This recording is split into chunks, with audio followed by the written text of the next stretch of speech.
Hi guys, ఎలా ఉన్నారు? ఈరోజు మనం విక్కీ కౌశల్ మరియు రష్మిక మందన నటించిన 'చావా' మూవీ రివ్యూ గురించి మాట్లాడుకుందాం ఫ్రెండ్స్. ఇక 'చావా' ఎవరు? ఆయనని అంతమొందించడానికి మొఘలులు ఎటువంటి పన్నాగాలు పన్నారు? డైరెక్ట్‌గా ఎదుర్కోవడానికి సాధ్యం కాని 'చావా'ని ఏ విధంగా వెన్నుపోటు పొడిచాడు అన్నది ఈ మూవీలో డీటెయిల్‌గా తెలుసుకోవచ్చు. ఇక పూర్తి రివ్యూలోకి వెళ్లే ముందు ఇప్పటివరకు మీరు ఈ ఛానెల్‌ని సబ్స్క్రైబ్ చేసుకోకపోతే సబ్స్క్రైబ్ చేసుకోండి ఫ్రెండ్స్. స్టోరీ లైన్ విషయానికొస్తే ఛత్రపతి శివాజీ గారి మరణానంతరం ఆయన రాజ్యమైన హిందుస్థాన్ రాజ్యాన్ని మొఘలులు ఎలా అయినా వశం చేసుకుందాం అనుకుంటారు. అలాంటి ప్రయత్నాల్లో మొఘలులకి ఎప్పటికప్పుడు ఛత్రపతి మహారాజు కొడుకు సంభాజీ ఎప్పటికప్పుడు అడ్డు తగులుతూ ఉంటాడు. ఏ విధంగా మొఘలులు అడ్డు తొలగించుకున్నారు, ఆయన ఎటువంటి చిత్రహింసలు పెట్టారు అన్నది కొన్ని పుస్తకాల ఆధారంగా రూపొందించిన చిత్రమే ఈ 'చావా'. ఈ మూవీలో కాస్టింగ్ విషయానికి వస్తే విక్కీ కౌశల్ గారు అయితే జీవించేశారు. విలన్ యొక్క పెర్ఫార్మెన్స్ ఈ మూవీలో చాలా బాగుంది.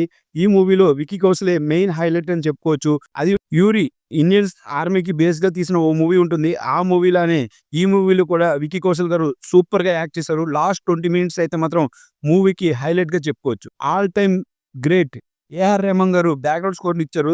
దుల్ల కొట్టేశారు అంతే. మూవీలో పాజిటివ్ విషయానికి వస్తే ఎమోషనల్ గా మనం కనెక్ట్ అవుతాం. డ్రామా వర్కౌట్ అయింది.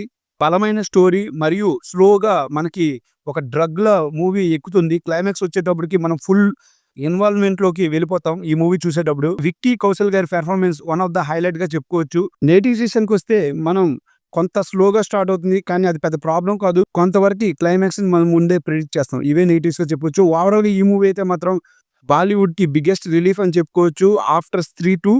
అంతేకాదు మూవీ కూడా చాలా బాగుంది. వాళ్ళ యొక్క కాస్టింగ్ అయితే గానీ, వాళ్ళ యొక్క డ్రెస్ డిజైనింగ్స్ అయితే గానీ, అవన్నీ కూడా మనల్ని నిజంగా ఆ వరల్డ్‌లోకి తీసుకెళ్ళిపోయేవి అనే ఫీలింగ్ అయితే నాకు కలిగింది. ఓకే ఫ్రెండ్స్, మీరు గనుక ఇప్పటి వరకు ఈ ఛానెల్‌ని సబ్స్క్రైబ్ చేసుకోకపోతే సబ్స్క్రైబ్ చేసుకోండి. Thank you.